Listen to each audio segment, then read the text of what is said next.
Titre: L'erreur stratégique. L'amour sous influence financière. Émilie et Lucas formaient un couple ambitieux. Ils avaient de grands rêves, une maison élégante, des voyages autour du monde, et une vie où rien ne manquerait. Dès le début, ils avaient décidé de gérer leur relation avec une stratégie financière bien définie.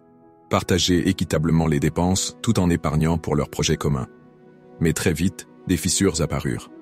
Lucas, qui gagnait un peu plus qu'Émilie, finissait souvent par couvrir une plus grande part des dépenses.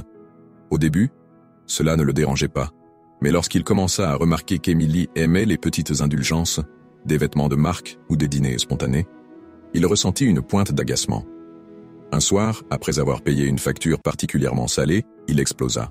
« Pourquoi suis-je toujours celui qui équilibre les comptes? On avait dit qu'on partagerait tout à égalité. » Émilie, vexée, rétorqua. « Tu gagnes plus, c'est normal que tu contribues davantage.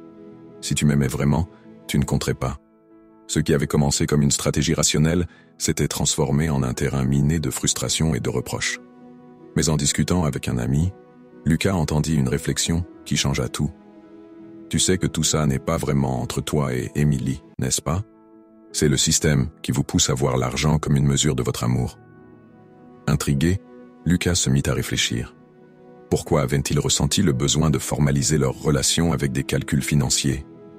Pourquoi l'argent était-il devenu une arme dans leur dispute? C'est alors qu'il réalisa, le véritable problème n'était pas leur stratégie, mais l'influence insidieuse d'une société qui monétise tout, même l'amour.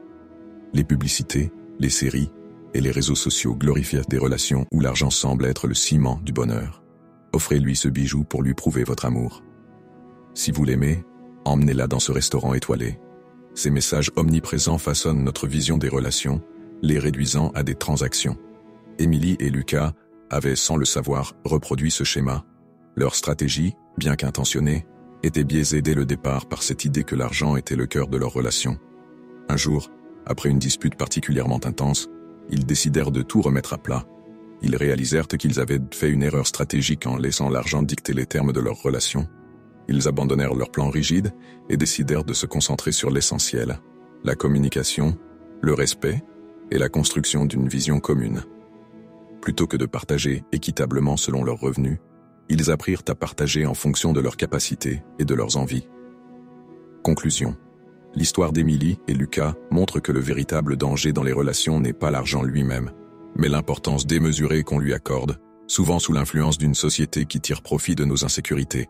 Et si le vrai complot, c'était de nous faire croire que l'amour ne peut exister sans des stratégies financières complexes?